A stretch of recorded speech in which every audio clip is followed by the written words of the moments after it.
बोल बोलो श्री महावीर स्वामी भगवान की जय। ॐ नमो अरिहन्ताणम्। ॐ नमो सिद्धाणम्। ॐ नमो आयर्याणम्। ॐ नमो उवज्झायाणम्। ॐ नमो लोएसव्वसाहुनम्। एषो पञ्च नमोकारो सौवपावपणाशनो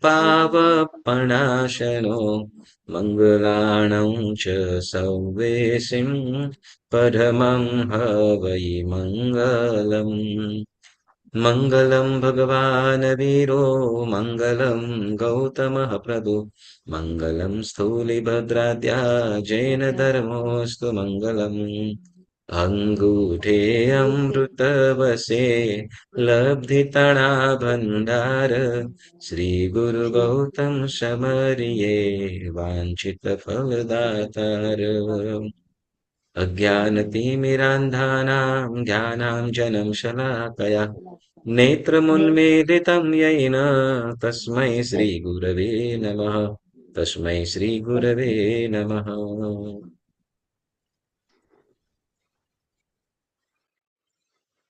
પરમ તારક અનંતોપકારી શાસનપતિ પરમાત્મા મહાવીર દેવના ચરણોમાં વંદના કરીએ.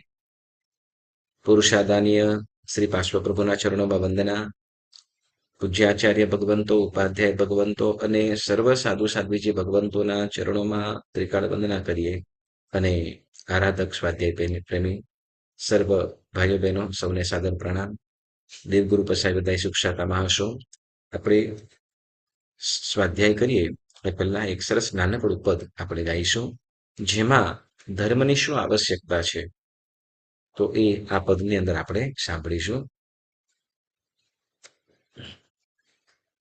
મોતની ઘડી સુધી જો નહીં કરું ધરમ,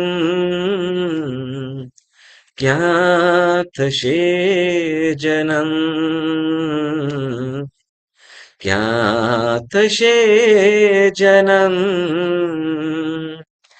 જીવની સાથે જશે જો આ કૂડા કરમ, ક્યાં થશે જન્મ, ક્યાં થશે જન્મ.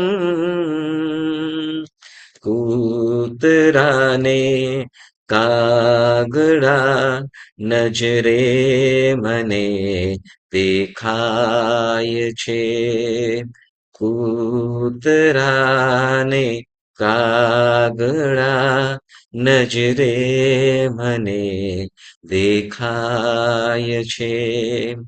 કેટલા કીડી મકોડા માર્ગમાં ઉભરાય છે, જે કરે જેવા કરમ તેવી ગતિમાં જાય છે, જે કરે જેવા કરમ તેવી ગતિમાં જાય છે.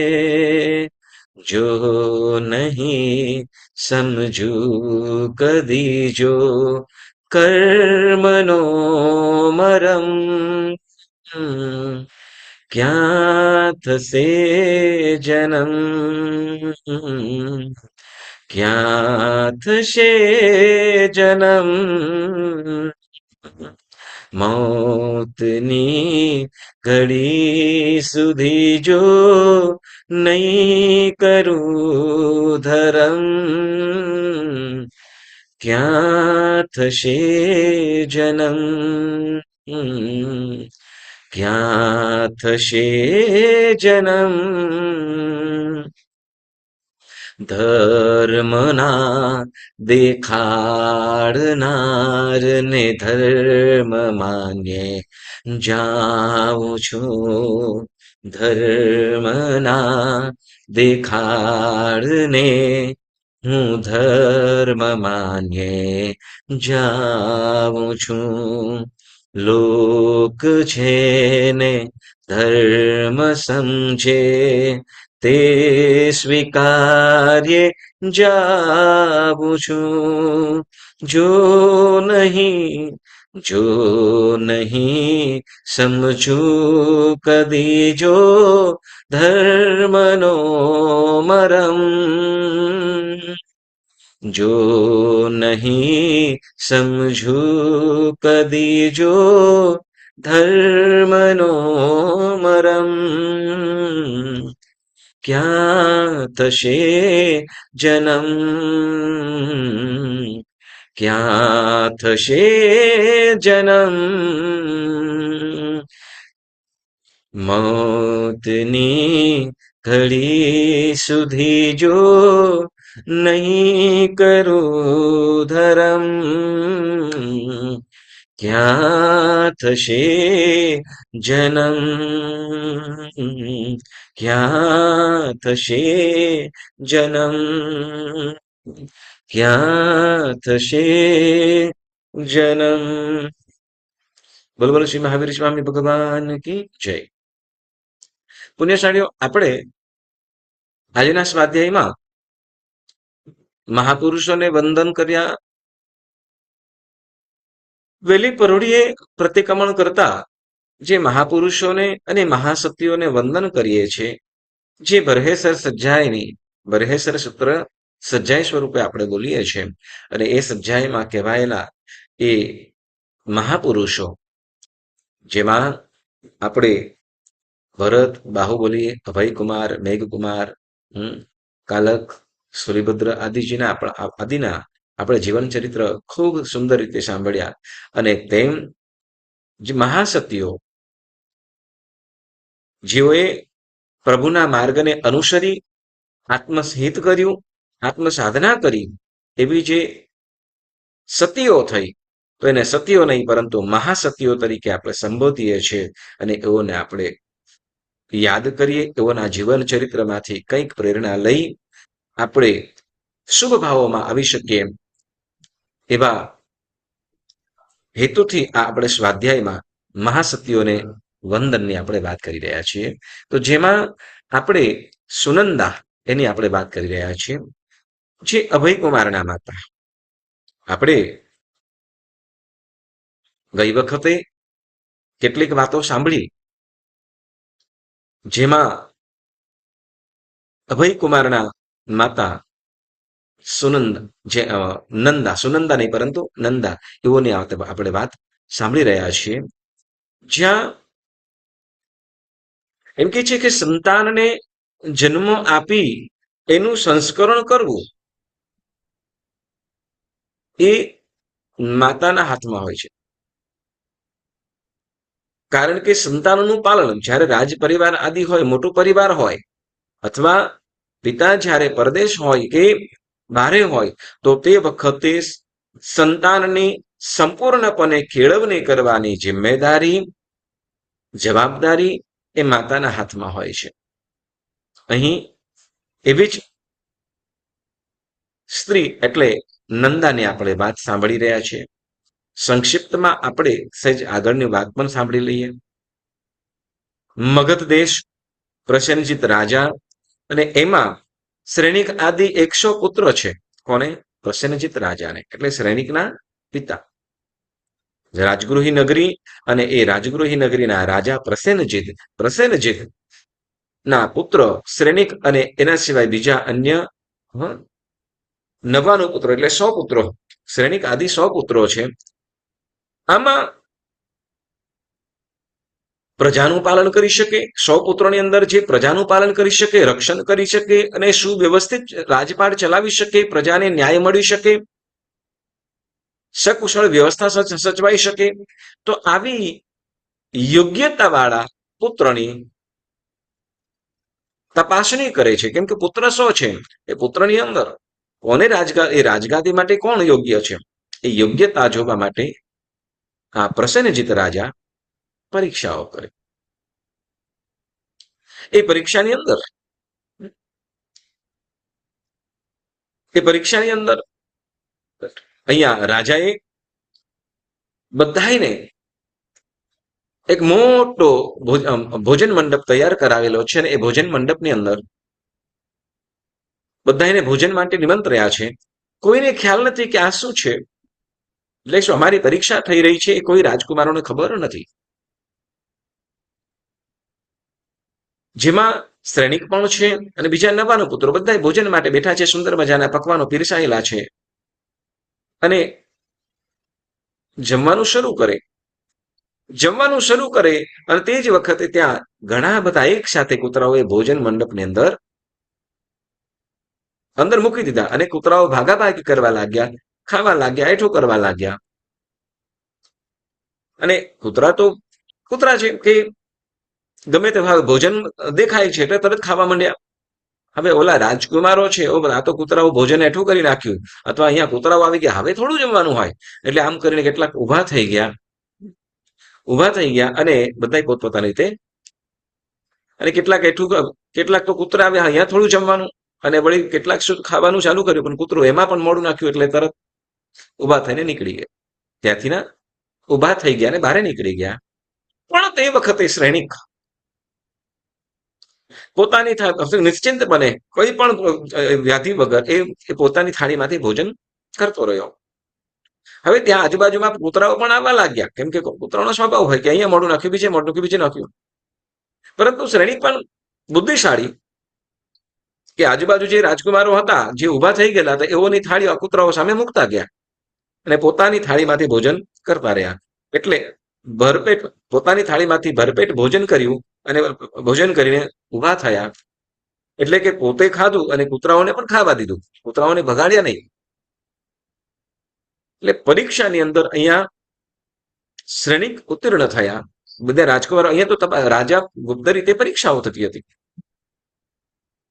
શ્રેણિકની આ કાર્યથી રાજા ખરેખર રાજી થયા, ખુશ થયા. પરંતુ છતાં એક પરીક્ષાથી થોડી થઈ જાય.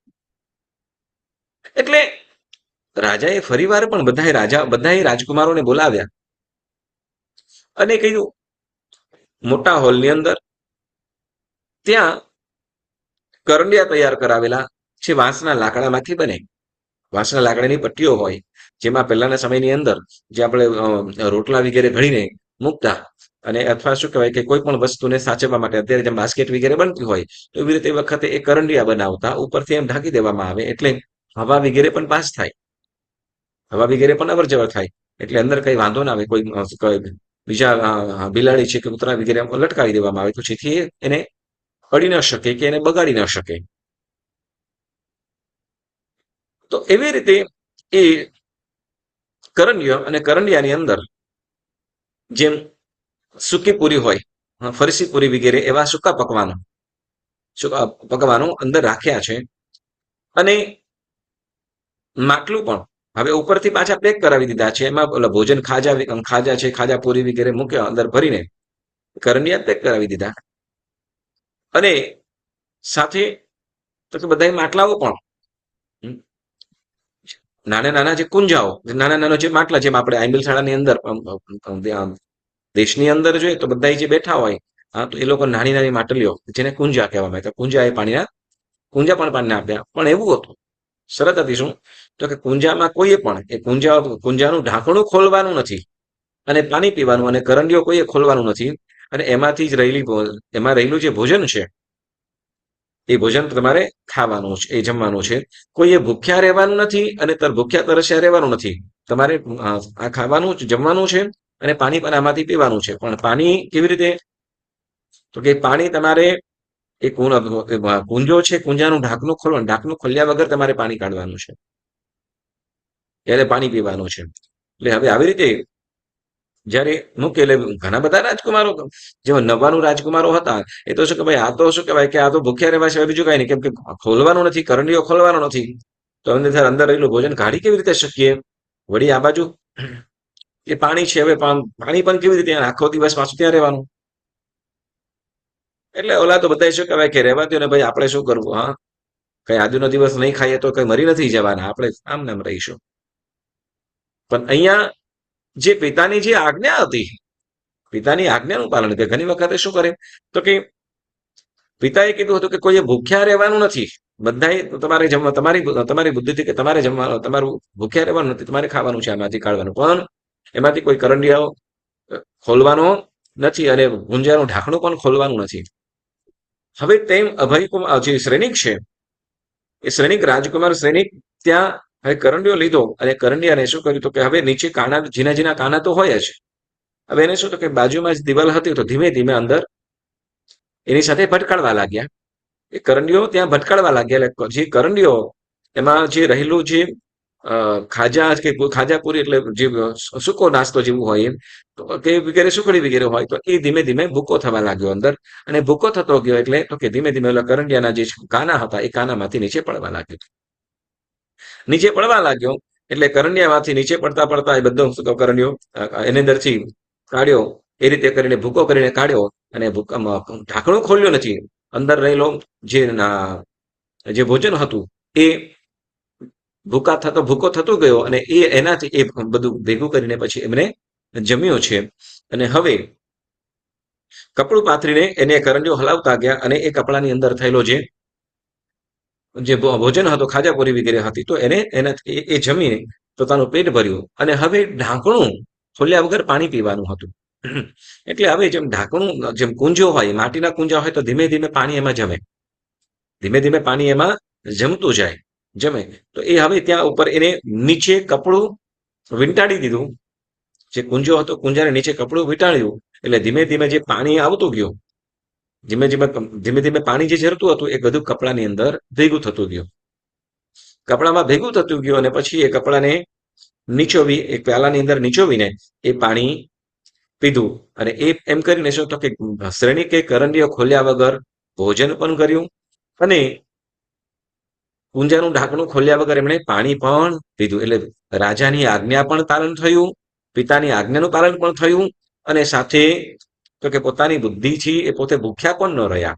જ્યાં બાકી અન્ય બીજા રાજકુમારો હતા એ લોકો તો આપણું કામ નથી ભાઈ, શું કહેવાય કે એને શું કહેવાય એમ મૂકીને એ તો એમને પોતે બધા લોકો એમને સુવા પડ્યા. હવે જ્યારે આ વાત અન્ય મંત્રીઓ દ્વારા જ્યારે ખ્યાલ આવ્યો કે આ તો સુંદર આ રીતે સૈનિક આની અંદર પણ ઉત્તીર્ણ થયા છે, એટલે ખરેખર અહીંયા આમ તો એને ખ્યાલ આવ્યો કે અમારો આ કાર્યથી પણ પિતા હવે આવું કાર્ય કરવા છતાં પણ પ્રસન્નજીત રાજા એટલે શ્રેણિકના પિતા અહીંયા શ્રેણિકની પ્રશંસા ન કરી. બધા જે રાજકુમારો હતા એ કંઈ ન કરી શક્યા. તો અહીંયા સહજ ઈચ્છા હોય કે જે પણ એની પ્રશંસા ન કરી, પણ પિતા કે ગુરુ, માતા પિતા, વડીલ કે ગુરુઓ કદાચ પ્રશંસા ન કરતો હોય તો એની પાછળના પણ કારણ, રીઝનો હોય છે. પણ એ જ્યારે બાળ બુદ્ધિ વાળા હોય, બાળ બુદ્ધિ વાળા અથવા જલ્દી સમજી ન શકે, કેમ ઘણી વખતે પીઢ બુદ્ધિ હોય. જે પીઢ બુદ્ધિ એટલે કે જે લાંબી બુદ્ધિ વાળા હોય છે તો એ લોકો ઘણી વસ્તુ એ પ્રમાણે નથી કરતા. એટલે જે નુકસાનકારક હોય તો એવું કાર્ય કરતા નથી, એવી પ્રશંસા ન કરે. હવે અહીંયા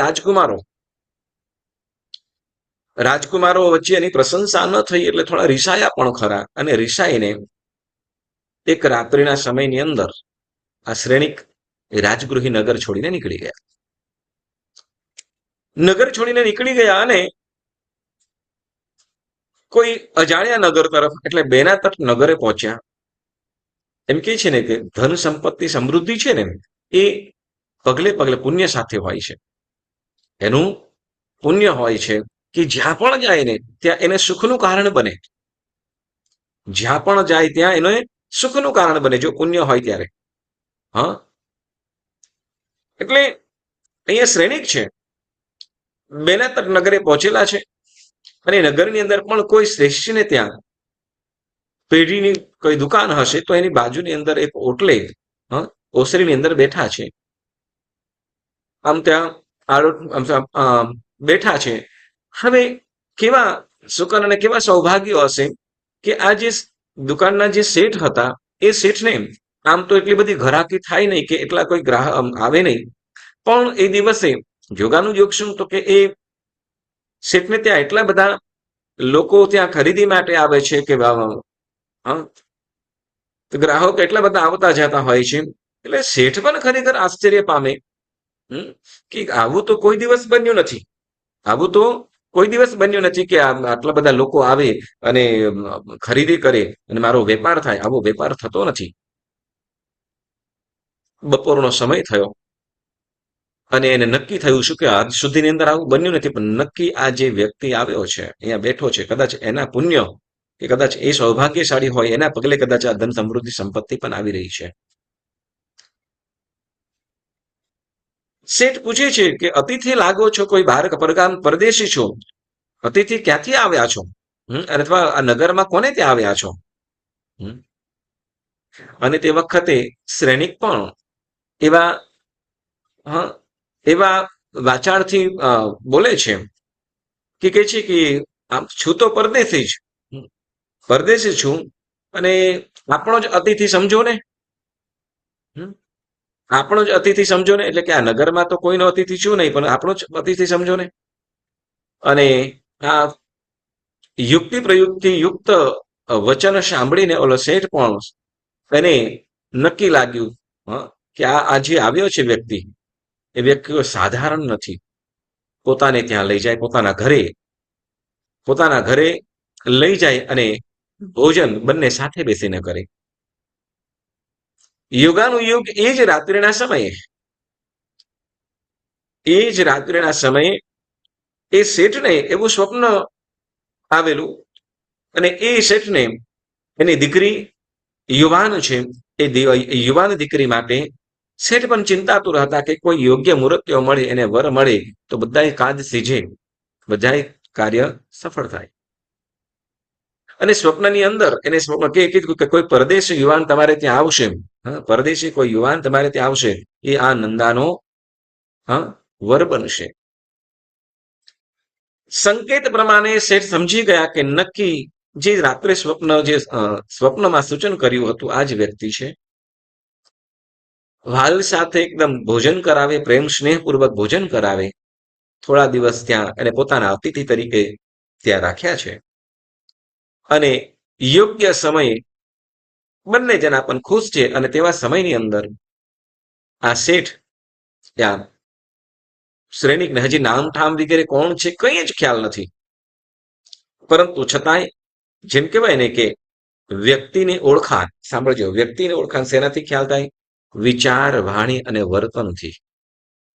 વિચાર, વાણી અને વર્તનથી એની ખાનદાની ઓળખાય. એનું કુળ, એની જાત વગેરે એના વિચાર, વાણી અને વર્તનથી ઓળખાય છે.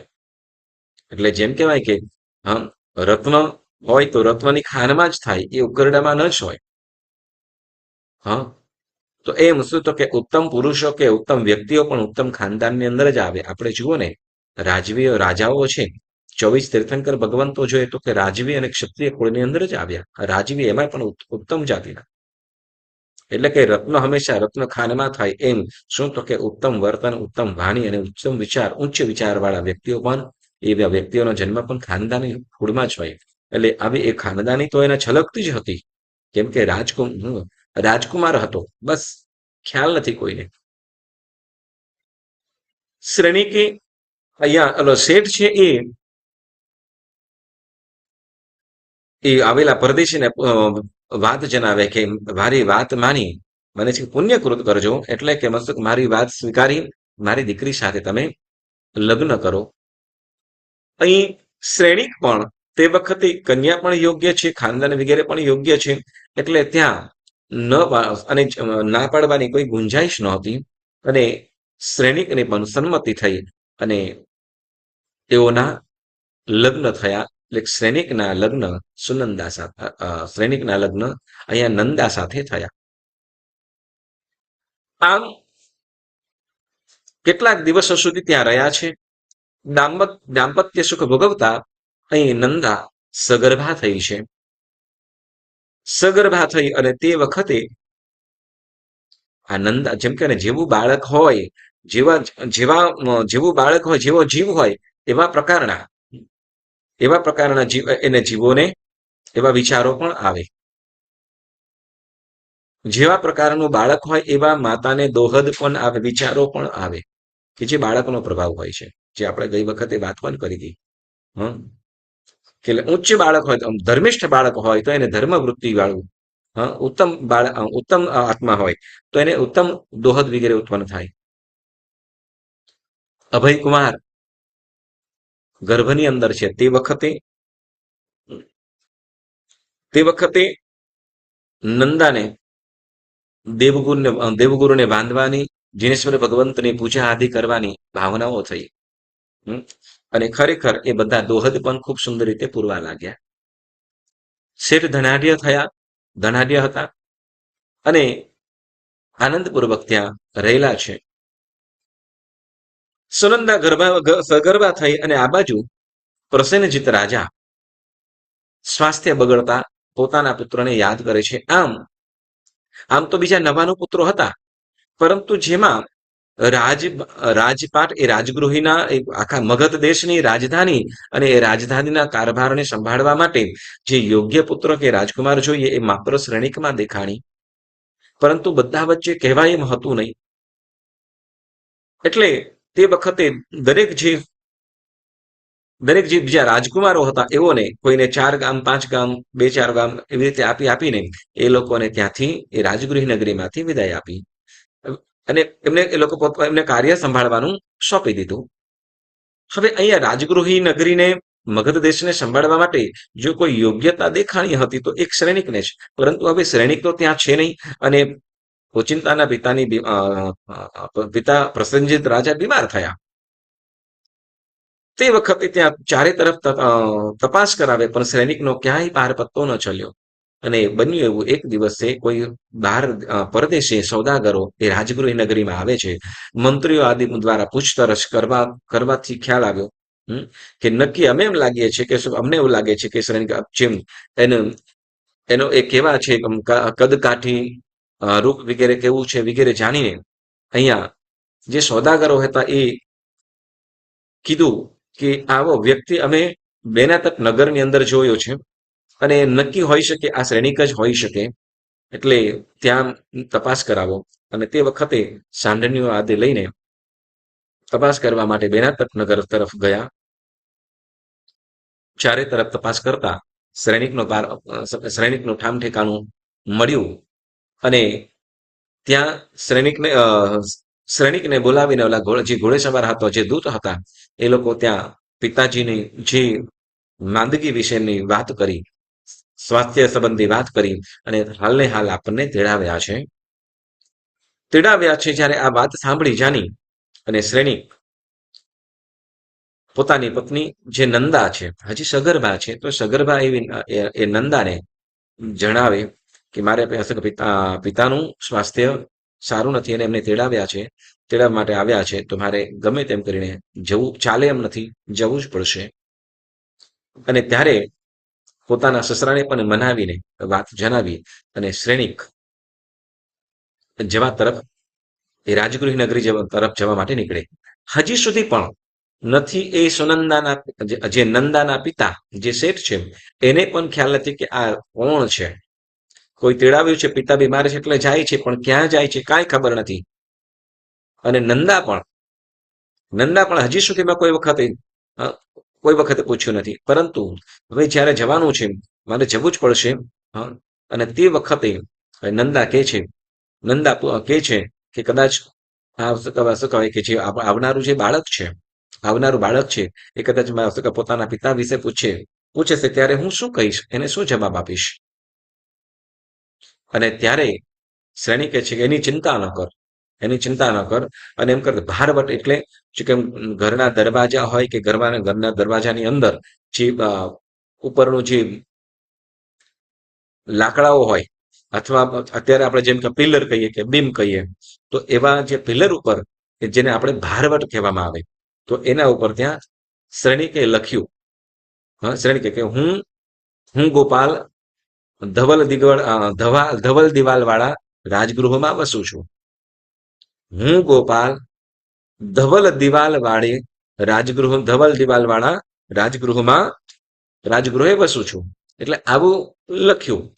પણ હવે એમાંથી એમાં સમજવું શું? રાજગૃહ ખ્યાલ આપણને ધવલ દિવાલ શું, હું ગોપાલ છું એમ કે છે, તો એનું કઈને ખ્યાલ ના આવ્યો. એટલે નંદાને પણ ખ્યાલ નથી. એટલે કે છે કે જ્યારે આ દીકરો જે પણ આવશે, દીકરો આવશે, તો એને આને વંચાવજે, એટલે એને બધો ખ્યાલ આવી જશે. વિચાર કરો કે કેવી મેઘા હશે, કેવી બુદ્ધિ હશે. એટલે શ્રેણિક આમ કઈ લખીને અને નંદાને કીધું કે આપણો જે દીકરો આવે એનું નામ અભય રાખજો. શું? જે દીકરો આવે એનું, દીકરો આવે તો એનું અભય એવું નામ રાખજો. અને આમ કહીને નંદા અને પોતાના સસરા સાથે વિદાય લઈને પોતે પિતાના ઘરે એટલે રાજગૃહ તરફ જવા માટે નીકળ્યા છે. રાજગૃહ તરફ જવા નીકળે અને તે વખતે પિતા પણ ખરેખર રાજી થયા પોતાના પુત્રને જોઈ. અને તે વખતે જે રાજકુમારો સમક્ષ કે રાજ્યસભાની અંદર એના જે સારા કાર્ય બદલ પણ પ્રશંસા ન કરવા પાછળનું કારણ, કેમ કે અન્ય રાજકુમારો રીસે ચડે તો બીજું ઘણું બધું અનહોનારત કદાચ થઈ શકે. કેમ તો કે એકની પ્રશંસા કરે તો બાકીના 99 એના દુશ્મન બને. એટલા માટે એમને કંઈ પણ તે વખતે પ્રશંસા ન કરી વગેરે કારણો પ્રશંસા ન કરવા પાછળના કારણ જણાવ્યું. એટલે ખરેખર શ્રેણિક પણ ખરેખર પોતાના જે રિસાઈને જવાનું જે કારણ હતું દૂર થયું અને ત્યાં આવ્યા છે. અને તે વખતે યોગ્ય મુહૂર્ત અને યોગ્ય સમયે જોઈ અહીંયા શ્રેણિકનો રાજ્યાભિષેક થયો અને મગધ દેશના એ રાજગૃહી નગરીના રાજા શ્રેણિક થયા. અને શ્રેણિક રાજા રાજકારોબાર ખૂબ સુંદર રીતે ચલાવી રહ્યા છે. ઘણા બધા અમાત્યો હતા, મંત્રીઓ હતા, પરંતુ એ બધા શું કહે એ પ્રમાણે કાર્ય કરી દે. પોતાની બુદ્ધિથી કે ઈશારાથી તરત કામને સમજી જાય એવી કુશાગ્ર બુદ્ધિ વાળા નતા. એટલે યોગ્ય મંત્રીની તલાશ શરૂ થયેલી છે. આ બાજુ જે નંદા છે એના પણ ગર્ભકાળ પૂર્ણ થતા એ પણ પોતે સુંદર પુત્રને જન્મ આપેલો છે. અને એ પુત્ર જેમ સંકેત જેમ શ્રેણિકના કહેવા પ્રમાણે એનું નામ અભય એવું રાખવામાં આવ્યું છે. હવે એ પણ ખૂબ બુદ્ધિશાળી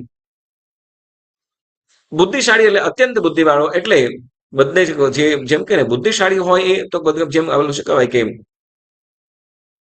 હીરો હોય એ ગમે તેમ હોય ચમકી જાય. હીરો હોય કે રત્ન હોય, સાચું રત્ન હોય કે હીરો હોય, એ ચમકી જાય, એમ તરત ચમકી ઉઠે. એને કઈ એના તેજને કે એના પ્રકાશને ઢાંકી ન શકાય, આવરી ન શકાય. તેમ અહીંયા આની કુશાગ્ર બુદ્ધિ. એટલે બધા વિદ્યાર્થીઓ ગુરુકુળની અંદર ભણવામાં પણ એટલો જ હોશિયાર અને ખરેખર કંઈક અલગ જ પ્રતિભાશાળી અભય છે. હવે જેમ આગળ વધતા હોય તો એને ખેંચી પણ થતી જ હોય. હવે તે વખતે 5-7 વર્ષનો થયેલો આ અભયકુમાર ગુરુકુળમાં ભણે અને ખૂબ કુશાગ્ર બુદ્ધિવાળો. અને તે વખતે રમતની અંદર જે અન્ય બીજા મિત્રો હતા, સહઅભ્યાસી મિત્રો હતા, તો એ લોકો પણ શું તો કે એને શું કહેવાય કે અરે બુદ્ધિ વગેરે તો બરાબર છે, બરાબર, પણ રમતની અંદર કોઈએ મેણું માર્યું કે કહે છે કે અરે શું આમ શું મોટો પોતાના પિતાના નામનું ઠેકાણું નથી ને મોટો દબાણ કરે છે. મોટો ડોળો થાય છે, ઠેકાણું તો છે નહીં એમ. એટલે આમ જ્યારે મેણું આ મિત્રોની અંદરથી જે રમતની અંદર બાળવયની અંદર આવી રમતની અંદર વાત થઈ ગઈ. એટલે હવે તે વખતનું મન તૂટી ગયું કે મારા પિતા કોણ હશે, કેમ કે એને ખ્યાલ જ નથી. અને એક દિવસે એ પોતે ઘરે આવે અને પોતાની માતાને પૂછે કે મારા પિતા કોણ છે, મને જણાવ. કેમ કે બધા લોકો છોકરાઓ કે છે ત્યાં બાળકો બધા કહે છે કે તારા પિતાનું ઠામ તો ઠેકાણું નથી અને મોટા મોટા ડોળો કરે છે. હવે જે નંદા છે, જો એક વસ્તુ છે કે આવા અનેક પ્રશ્નો સાંભળજો, આવા જે માતા છે, જો પિતા ન હોય તો તે વખતે આવા અનેક પ્રકારના પ્રશ્નો પોતાના બાળક માટે ગામની અંદર વાતો થતી હોય. એટલે હવે પિતા કોણ છે એ ખ્યાલ નથી. હજી નંદા જ્યારે શ્રેણિક ગયા છે ત્યારે પણ હું કોણ છું એ શ્રેણિક નથી, હું શ્રેણિક છું એમ નથી કીધું. માત્ર ત્યાં લખીને કે જે આપણો આવનારો દીકરો છે એ બધું શોધી લેશે. એટલે નંદા કહે છે કે બેટા તારા પિતા હતા એ તો પરદેશી હતા. આવીને એમને ઓચિંતાના શું કહેવાય, એમને પોતાના ઘરેથી બોલાવવા આવ્યો એટલે તરત ગયા. અને એમને કીધું છે કે આપણને યોગ્ય સમયે બોલાવશે, યોગ્ય સમયે આપણને બોલાવી લેશે. યોગ્ય સમય એટલે કે શું આપણને તેડાવશે. પરંતુ ઘણો સમય હતો, લગભગ ઘણા વર્ષો, 7-8 વર્ષ વીતી ગયા અને હજી પણ તેડાવ્યા નથી. હા, 5-7 વર્ષ જેટલા થઈ ગયેલા અને હજી પણ તેડાવ્યા નથી. અને શ્રેણિક પણ ખરેખર રાજકારોબાર અને અન્ય બીજા લગ્ન વગેરે થતા અને કારોબારની અંદર એવા વ્યસ્ત થયા કે એમને એ પણ ભૂલાઈ ગયું કે મેં ક્યાંક લગ્ન કરેલા છે, ત્યાં કદાચ મારું સંતાન પણ છે, એ પણ ભૂલાઈ ગયેલું હતું. હવે આ બાજુ શ્રેણિકે ત્યાં મંત્રી, સારા સુયોગ્ય મંત્રીની તપાસ કરે છે કે કોઈ સારો મંત્રી મળે તો એની પરીક્ષા કેવી રીતે થાય, એની પરીક્ષાઓ કેવી રીતે થાય. તો એ પરીક્ષા કરીને એ સારો મંત્રીની તલાશ જાણે છે. ઘણા બધા મંત્રીઓ છે, ઘણા બધા મંત્રીઓ છે, પણ ઈશારો માત્ર સમજી જાય. ઈશારાથી પણ, કેમ કે જે કાર્ય સારી રીતે સંભાળી શકે તો રાજાને ઘણા બધા કાર્યોથી થોડી ટેન્શન, વ્યથા ઓછી થઈ જાય. એટલે યોગ્ય મંત્રી નિમણૂક માટે એમને પણ તપાસ જારી રાખેલી છે. અને ત્યાં એમને નક્કી કર્યું કે ઘણા બધા લોકોને કીધું કે યોગ્ય મહાત્મ્ય. હવે ત્યાં નક્કી કર્યું છે કે એવું યુક્તિ કરી છે કે કુવાની અંદર શ્રેણિકે પોતાના નામવાળી અંગૂઠી નાખી છે. અને અંગૂઠી નાખ્યા પછી એમને કીધું કે જે પણ આ અંગૂઠી કુવામાં હાથ લંબાવ્યા વગર કે અંદર કંઈ પણ અડ્યા વગર બારે જે આ અંગૂઠી છે એ બારે ઉભા રહીને જે પણ આ કાઢશે તો એને શું તો કે મંત્રી બનાવવામાં આવશે. એ મંત્રીઓના પણ મહામંત્રી બનાવવામાં આવશે, એવી ઉદ્ઘોષણા કરી છે. હવે ત્યાં ઘણા બધા લોકો એ વીંટીને કેવી રીતે કાઢવાની એનું બધું વિચારતા હોય છે કે આવે છે કે અંદર ગયા વગર કેવી રીતે નીકળે. આમ કરતા કરતા ઘણા બધા લોકો કેટલાક તપાસ કરે, કેવી રીતે આવે જુએ. કેટલોક સમય થઈ ગયો અને પણ હજી સુધી અંગૂઠી કોઈએ બહારે કાઢી નથી. હવે આ બાજુ બન્યું એવું કે જે નંદા પોતાના પુત્ર એટલે અભયને પૂછતા કે છે, અભયે પૂછ્યું કે મારા પિતા કોણ. અને ત્યારે નંદાએ બતાવ્યું કે તારા પિતાએ એ ક્યાંના જે કામ છે એ તો કાંઈ કીધું નથી, પરંતુ આ હારવટ ઉપર લખ્યું છે એ આ પુત્ર આપણને ઓળખાણ કરાવશે. એટલે જ્યારે અભય કુમારે એ વાક્ય વાંચ્યું કે હું ગોપાલ ધવલ દિવાલ વાળા રાજગૃહે વસું છું, એનો માર્મિક જે શબ્દ સમજી ગયો અને પોતાની માતાને કહે છે કે માતા, મારા પિતા છે એ તો રાજા છે, રાજગૃહ નગરના રાજા છે. એટલે નંદા પણ ખરેખર આશ્ચર્યચકિત થયા. એમ તો ચાલ હવે શું, તો કે આપણે રાજગૃહ નગર કે છે કે ચાલ હવે પિતા સાથે આપણે આપણા પિતા પાસે જઈએ. આપણને નથી તેડાવ્યા તો આપણે જઈએ, આપણને એમને નથી તેડાવ્યા તો આપણે ત્યાં જઈએ. અને ખરેખર નંદા પોતાના એ 5-7 વર્ષનો અભયને લઈને રાજગૃહ નગર તરફ પહોંચે. હવે રાજગૃહ નગરના કોઈ ઉદ્યાનની અંદર કે વિશ્રામ ગૃહ હશે તો ત્યાં નંદા ત્યાં એને અભય કુમારે ત્યાં રાખ્યા. અને પોતે એકલો, હજી સાવ નાનો બાળક છે, 5-7 વર્ષ એટલે કેટલું, તો એવો એ અભય કુમાર એ નગરની અંદર જાય છે. નગરની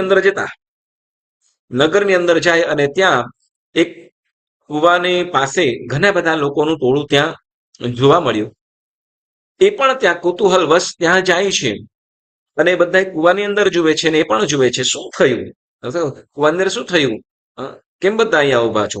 અને ત્યારે સાંભળ્યું ત્યારે એના લોકથી જાણવા મળ્યું કે આમાં એક વીંટી છે અને એ વીંટી જે રાજાની વીંટી છે એ વીંટી જે બારે ઉભા રહીને, હા, બારે ઉભા ઉભા જે આ વીંટી કાઢશે તો એને હમ, રાજા પોતાના મંત્રી બનાવશે.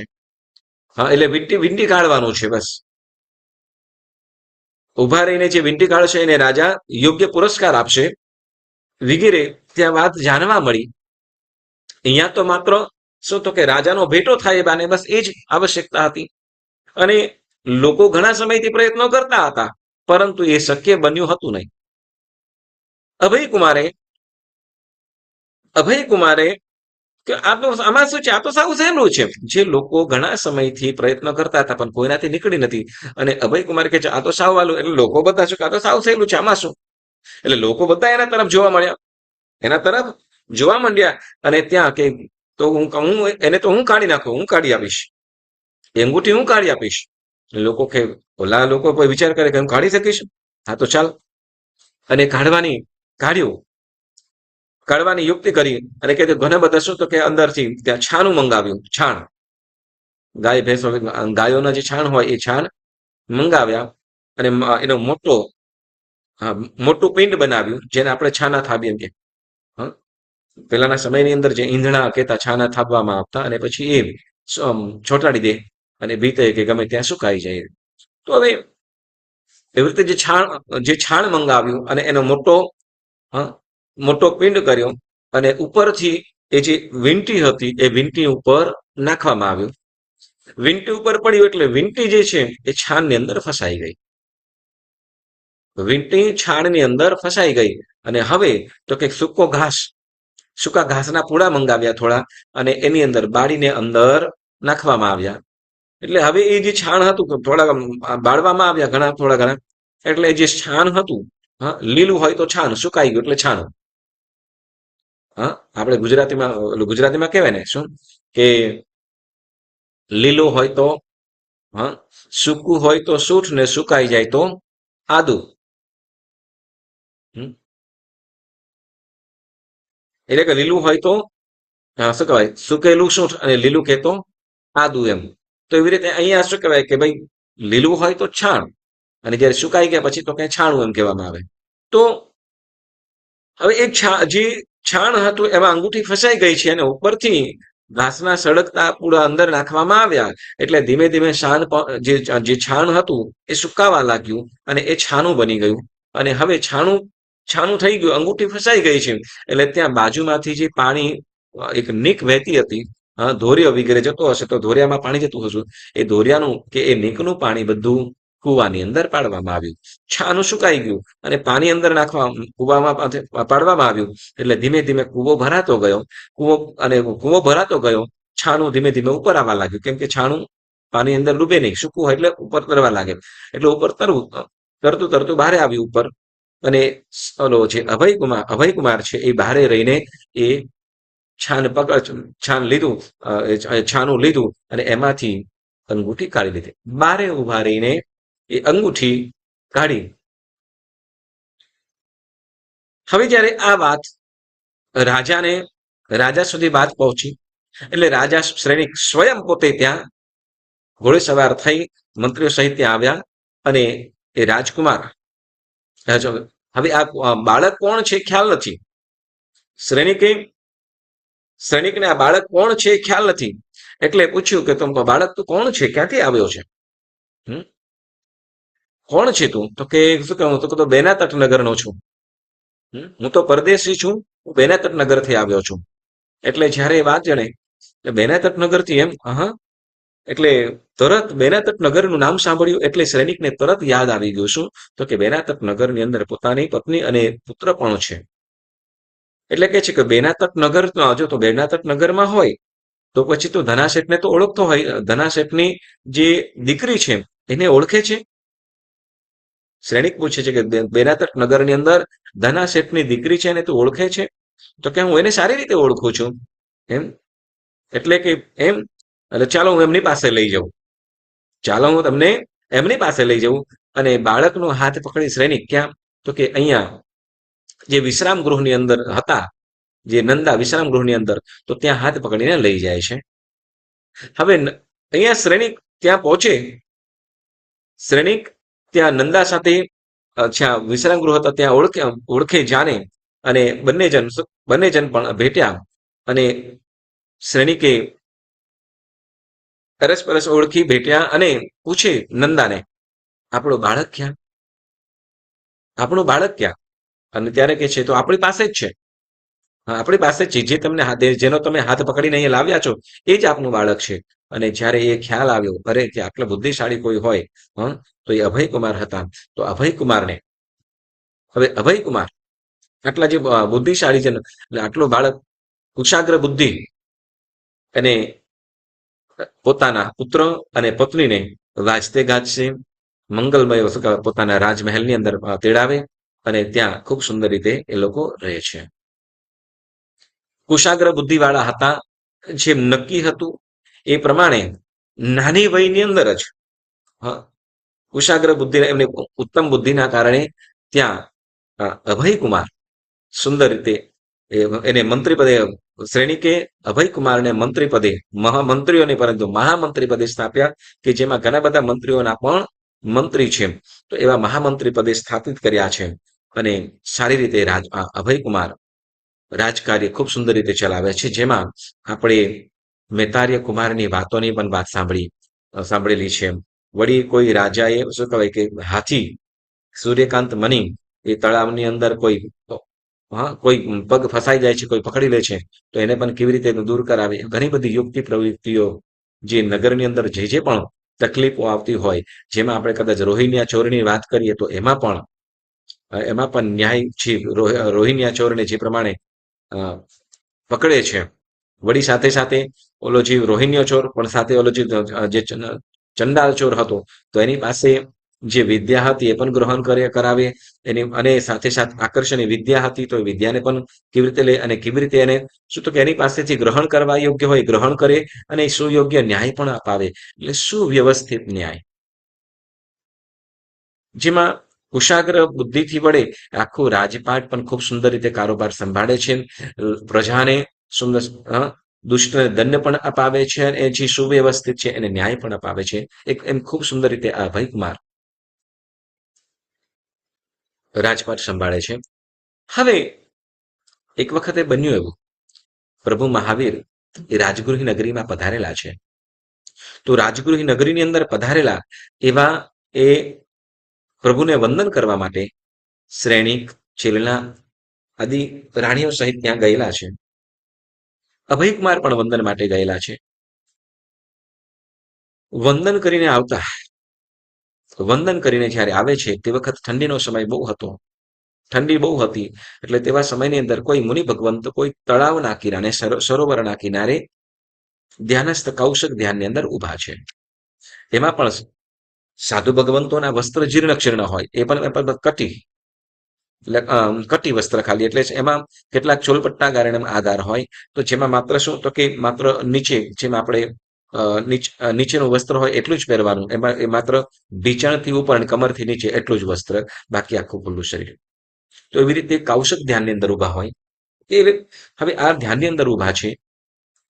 આ મુનિને વંદન કર્યા શ્રેણિક, અને કેમ તો કે હવે એવા કપરા સમયની અંદર પણ જે ધ્યાનસ્થ આત્મ સાધના કરતા હોય એવા મુનિઓને વંદન કરે શ્રેણિક, ખૂબ ધર્મભાવ વાળા, ખૂબ ભક્તિ વાળા.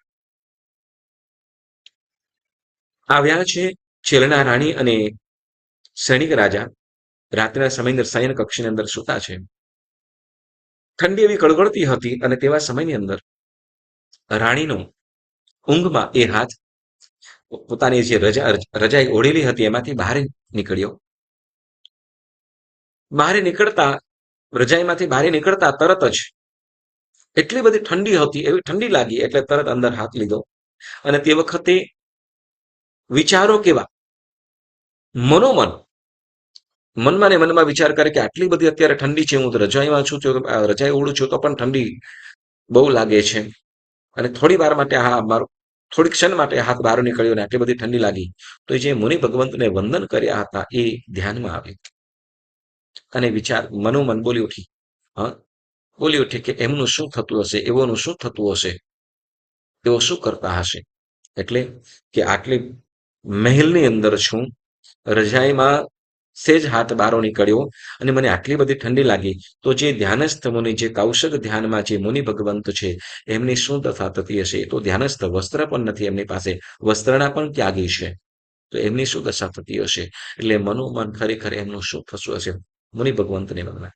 હવે આવા શબ્દોના કારણે એ કંઈક બોલતા હતા અને તે વખતે ઊંઘમાં છે, અર્ધ જાગ્રત અવસ્થાની અંદર જેવું.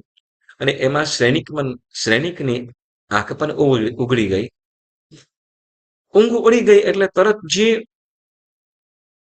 આ જે રાણી બોલે છે એ સાંભળ્યું. શ્રેણિકના મનમાં શંકા થઈ કે શું આ નક્કી શું બોલે છે, કે એવોનું શું, એક શું કરતા હશે, એમનું શું થતું હશે, એમનું શું થશે? એટલે નક્કી એમના મનમાં એમના ચારિત્ર ઉપર, એના સતીત્વ ઉપર શંકા ગઈ.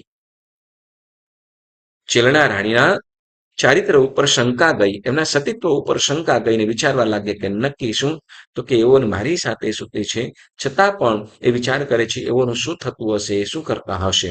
એટલે નક્કી આ શું? તો કે કોઈને કઈ ગેર સંબંધ લાગે છે, એટલે પતિવ્રતા લાગતી નથી, સતી લાગતી નથી.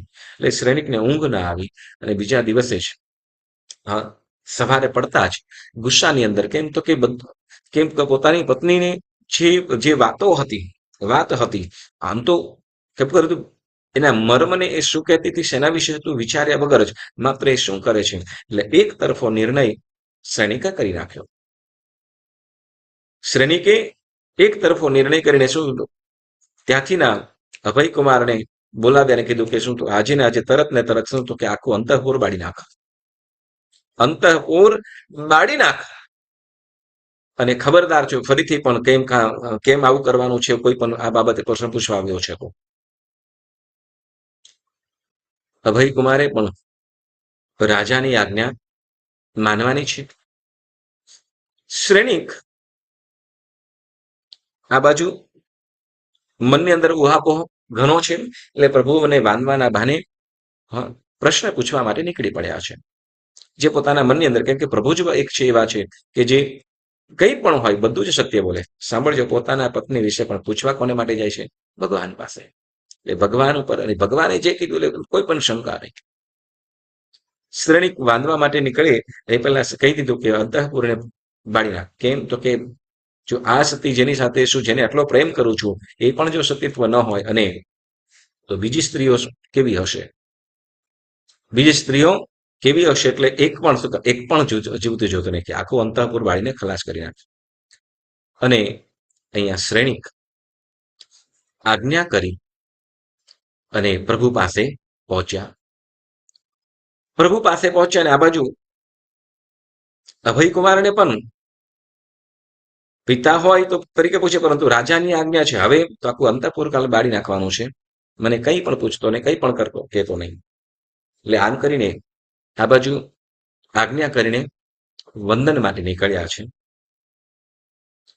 આ બાજુ શ્રેણિક મહારાજા સમવસરણ તરફ પ્રભુ પાસે પહોંચે, દેવછંદ કે સમવસરણ ત્યાં પ્રભુ પાસે પહોંચે, અને આ બાજુ અભયકુમાર પણ અંતઃપુર બાળવાની પૂરી તૈયારીઓ. લાકડા છે, ગોદડા વગેરે ઘણું બધું મંગાવી લીધું. કેરોસીન, જે પણ દાહ્ય પદાર્થો હોય, જે તરત આગ પકડી લે એવા દ્રવ્યો ત્યાં એ કરી દીધા છે. અને આ બાજુ શ્રેણિક મહારાજા પ્રભુ વીરને પૂછે કે પ્રભુ, ચેડા રાજાની જે પુત્રી છે, ચેલના છે, એ સતી છે કે કેમ? ચેટક રાજા એટલે ચેડા રાજાની પુત્રી સતી છે કે કેમ? એટલે પ્રભુ તો સમજી જ ગયેલા હતા કે કોના વિશે પૂછે, કેમ તો કેવલ જ્ઞાની છે, સર્વજ્ઞ છે. અને ત્યારે પ્રભુ શ્રેણિકને કહે છે, શ્રેણિક, ચેટક રાજાની અને તારી સર્વ જે સ્ત્રીઓ રાણીઓ છે, બધી જ સતી છે.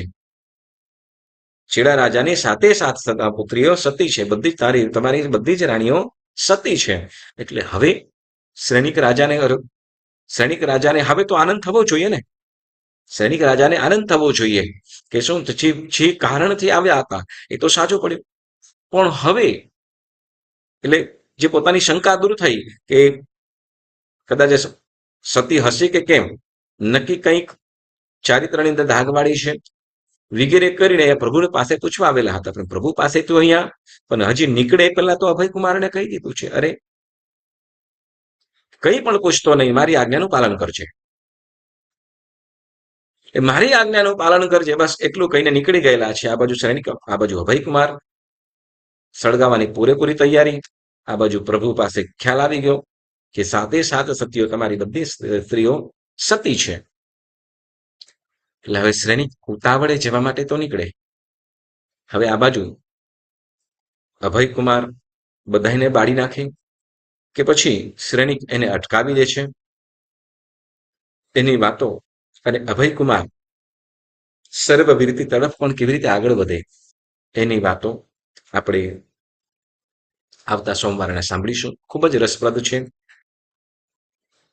પૂર્ણ કરીએ એના પહેલા જે સતીત્વની વાત, બુદ્ધિની વાત કરીએ તો કે બુદ્ધિ ખરેખર એ જ ઉત્તમ છે કે અન્યનું કોઈનું અહિત ન કરે, અન્ય કોઈને કોઈ પણ જીવને દુઃખી ન કરે, અને એનાથી ઉત્તમ તો કે પોતાના આત્મનો હિત સાધે, એ જ ખરેખર ઉત્તમ બુદ્ધિશાળી કહેવાય. તો અભયકુમાર અન્યનું હિત પણ કરે છે અને સાથે સાથે પોતાની આત્મહિત, આત્મકલ્યાણ પણ કરે છે. તો એ વાતો આપણે આવતી વખતે સાંભળીશું. અને અહીંયા નંદા શું કરે છે, હા, સૈનિક રાજાની પત્ની જે નંદા છે એ શું કરે છે, તો એની પણ આપણે વાતો આવતા સોમવારના સાંભળીશું. તો આજનો સ્વાધ્યાય કરતા કંઈ પણ જેના આજ્ઞા વિરુદ્ધ બોલાયું હોય તો મન વચન કાયાથી ત્રિવિધે મિચ્છામિ દુક્કડમ મિચ્છામિ દુક્કડમ મિચ્છામિ દુક્કડમ.